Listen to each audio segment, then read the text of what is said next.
سورہ الحاقہ تعارف. سورہ الحاقہ یہ مکیہ ہے، اس میں 2 رکوع ہیں، 52 آیات ہیں، 256 کلمات ہیں، 1423 حروف ہیں. ابتدائی زمانہ مکہ میں نازل ہوئی، اور اس کے مضامین میں یہ کہا گیا کہ اے کافرو، برے اعمال کی جزا اس کو کوئی بھی ٹال نہیں سکتا، برے اعمال کی جزا ضرور ہوگی اور برے اعمال کی سزا ملے گی. اس لیے قیامت حق ہے، قیامت کے دن پر یقین رکھو. خواص یہ ہیں، اگر کسی شخص کا، کسی عورت کا، کسی مرد کا کوئی عزیز فوت ہو گیا ہو، کوئی رشتہ دار فوت ہو گیا ہو، کوئی عورت یا کوئی مرد، اور یا کوئی دوست بچھڑ گیا ہو، یا کوئی نوکری چھوٹ گئی ہو، یا کوئی ڈاکہ چوری یا کوئی ایسا حادثہ پیش آ گیا ہو جس کی وجہ سے دل پہ غم چھا گیا اور اب دل سکون میں نہ آ رہا ہو، دل کو تسلی نہ ہو رہی ہو، تو یہ سورت مبارکہ سورہ حاقہ 2 بار صبح 2 بار شام پڑھ کر پانی پر دم کر کے پئیں. اس کا ترجمہ سنیں، انشاءاللہ اللہ پاک کی مہربانی سے وہ تمہاری ٹینشن، وہ تمہاری تکلیف اللہ پاک کی مہربانی سے وہ دور ہو جائے گی، دل کو تسلی ہو جائے گی. سورہ الحاقہ رکوع نمبر 1 تلاوت. بسم اللہ الرحمن الرحیم. اللہ کے نام سے شروع جو نہایت مہربان رحم والا. الحاقۃ ما الحاقۃ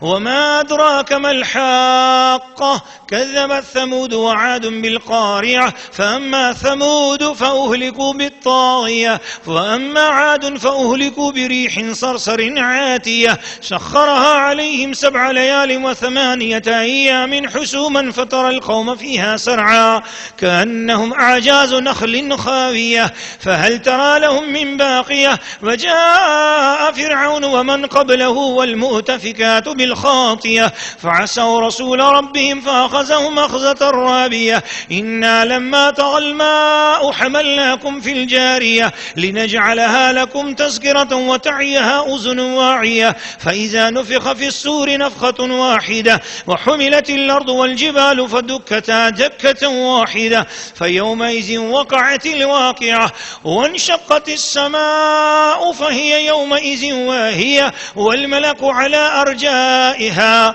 ويحمل عرش ربك فوقهم يومئذ 8 يومئذ تعرضون لا تخفى منكم خافية فأما من أوتي كتابه بيمينه فيقول هاؤم اقرءوا كتابيه إني ظننت أني ملاق حسابيه فهو في عيشة راضية في جنة عالية قطوفها دانية كلوا واشربوا هنيئا بما أسلفتم في الأيام الخالية وأما من أوتي كتابه بشماله فيقول يا ليتني لم أوت كتابيه ولم أدر ما حسابيه يا ليتها كانت القاضية ما أغنى عني ماليه هلك عني سلطانيه خذوه فغلوه ثم الجحيم صلوه ثم في سلسلة زرعها 70 ذراعا فاسلكوه إنه كان لا يؤمن بالله العظيم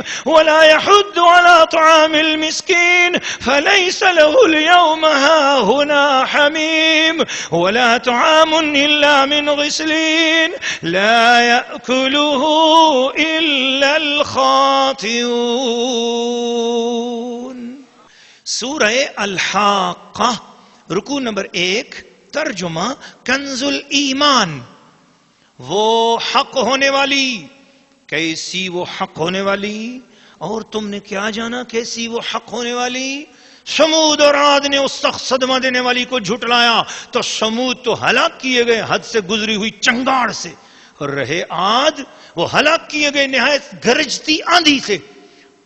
وہ ان پر قوت سے لگا دی 7 راتیں اور 8 دن لگاتار. تو ان لوگوں کو ان میں دیکھو بچھڑے ہوئے، گویا وہ کھجور کے ڈھونڈ یعنی سوکھے تنے ہیں گرے ہوئے. تو تم ان میں کسی کو بچا ہوا دیکھتے ہو؟ اور فرعون اور اس سے اگلے اور الٹنے والی بستیاں خطا لائے تو انہوں نے اپنے رب کے رسولوں کا حکم نہ مانا تو اس نے انہیں بڑی چڑی گرفت سے پکڑا. بے شک جب پانی نے سر اٹھایا تھا ہم نے تمہیں کشتی میں سوار کیا کہ اسے تمہارے لیے یادگار کریں اور اسے محفوظ رکھے. وہ کان کے سن کر محفوظ رکھتا ہو. پھر جب سور پھونک دیا جائے گا ایک دم اور زمین اور پہاڑ اٹھا کر دفتن چورا کر دیے جائیں گے. وہ دن ہے کہ ہو پڑے گی وہ ہونے والی. اور آسمان پھٹ جائے گا تو اس دن اس کا پتلا حال ہوگا اور فرشتے اس کے کناروں پر کھڑے ہوں گے. اور اس دن تمہارے رب کا عرش اپنے اوپر 8 فرشتے اٹھائیں گے. اس دن تم سب پیش ہوگے کہ تم میں کوئی چھپنے والی جان چھپ نہ سکے گی. تو وہ جو اپنا نامہ اعمال دہنے ہاتھ میں دیا جائے گا کہے گا لو میرا نامہ اعمال پڑھو. مجھے یقین تھا کہ میں اپنے حساب کو پہنچوں گا. تو وہ من مانتے چین میں ہے بلند باغ میں جس کے خوشے جھکے ہوئے.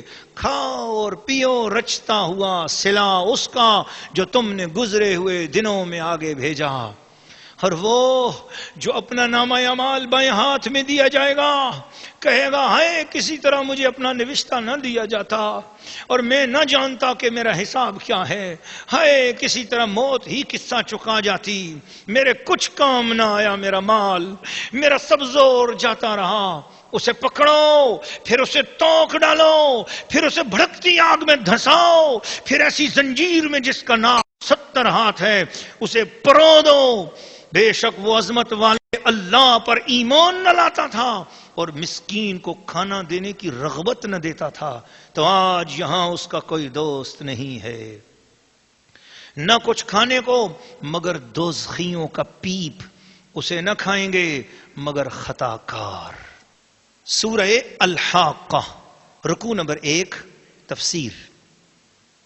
ناظرین و ناظرات و سامعین و سامعات ہم آپ کو پہلے بتا چکے کہ قیامت کے حوالے سے دراصل اہل مکہ جو بھی مکی صورتیں ہوتی ہیں ان کے اندر 3 عنوانات بہت تفصیل کے ساتھ ہوتے ہیں. ایک توحید کی بات ہوتی ہے, رد شرک کی بات ہوتی ہے, ایمان بالغیب کی بات ہوتی ہے اور قیامت کا تذکرہ ہوتا ہے. تو چونکہ یہ بھی سورہ مکیہ ہے اور اس کے اندر بھی قیامت کا تذکرہ اور گزشتہ قوموں کے حالات بتائے گئے. اپنے اس پیارے نبی محمد مصطفیٰ صلی اللہ علیہ وآلہ وصحبہ وبارک وسلم کے حوالے سے مکہ کے مداہنین گستاخوں سے کہا گیا او گستاخوں میرے مصطفیٰ کی بات نہ ماننے والوں, تم بڑے ہو, تمہارے پاس یہ مکے کی بستی میں کیا ہے؟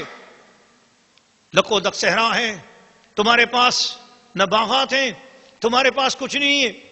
لیکن ذرا سوچو فرعون کو, اس کے پاس باغات بھی تھے, نہریں بھی تھیں, دریا بھی تھے, پہاڑ بھی تھے, اس کے پاس فوج بھی تھی, اس کے پاس محلات بھی تھے. اس کو میں نے ایک نبی کی بے ادبی اور گستاخی کرنے پر محلات سے نکال کر دریا میں غرق کر دیا. تو یاد رکھنا تمہارے پاس جو آیا ہے یہ فقط نبی نہیں ہے, یہ سلطان الانبیاء ہے. یہ فقط نبی نہیں ہے, یہ امام الانبیاء ہے.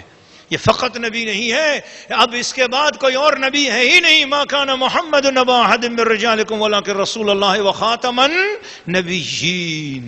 یہ سارے نبیوں کا اختتام کر رہا ہے. قیامت تک نبوت کی کرسی پر اب یہ براجمان ہے. نبوت کا تخت اب ہمیشہ ہمیشہ کے لیے محمد کے نام ہو چکا ہے. اس لیے اب اس نبی کی بارگاہ میں بے ادبی نہ کرنا. اس کے مقتدی انبیاء کی جس نے بے ادبی کی ان کے ساتھ دیکھو میں نے کیا کیا.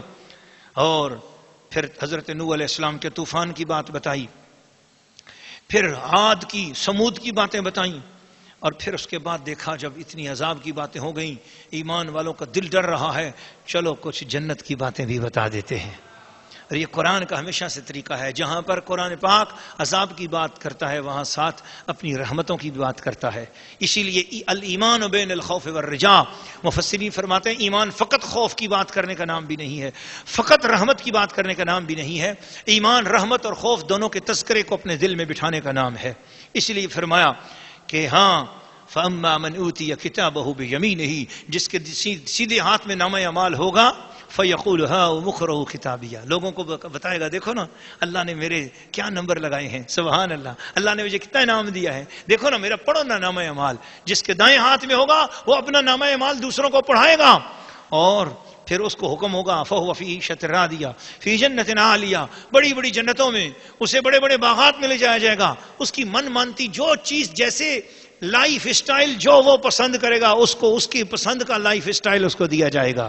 قُطُوفُهَا دَانِيَةٌ كُلُوا وَاشْرَبُوا هَنِيئًا بِمَا أَسْلَفْتُمْ فِي الْأَيَّامِ الْخَالِيَةِ وَأَمَّا مَنْ أُوتِيَ كِتَابَهُ بِشِمَالِهِ، جس کو بائیں طرف سے نامہ اعمال ملے گا فَيَقُولُ يَا لَيْتَنِي لَمْ أُوتَ كِتَابِيَهْ، وہ کہے گا کاش میرا نامہ اعمال مجھے نہ دیا جاتا، وَلَمْ أَدْرِ مَا حِسَابِيَهْ، کاش مجھے نہ پتہ چلتا کہ میری کیا کیا کرتوت ہیں. آج تو ہر چیز کھل گئی ہے.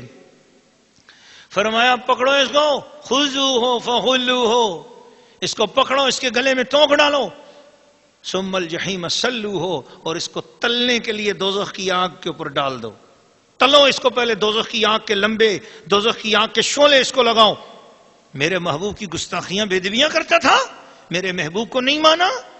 ثم فی سلسلۃ ذرعها 70 ذراعا، 70 قسم کی 70 گز والی جہنم کی رسیوں کے اندر جکڑ ڈالو اس کو. انہ کان لا یؤمن باللہ العظیم، جس خدا کی بات مصطفیٰ کرتا تھا اس نے اس خدا کو نہیں مانا. لات کو مانتا تھا، منات کو مانتا تھا، حبل کو مانتا تھا، یغوث کو مانتا تھا، نصر کو مانتا تھا. مشرکین کے شرکیہ خداؤں کو ماننے والا محمد کے خدا کو نہیں مانتا تھا. فَلَيْسَ لَهُ الْيَوْمَ هَاهُنَا حَمِيمٌ، آج اس کو کوئی دوست کام نہیں دے گا. پتہ چلا جو مصطفیٰ کریم صلی اللہ علیہ وسلم کے خدا کو مانے، قیامت کے دن اس کے دوست اس کے کام آئیں گے.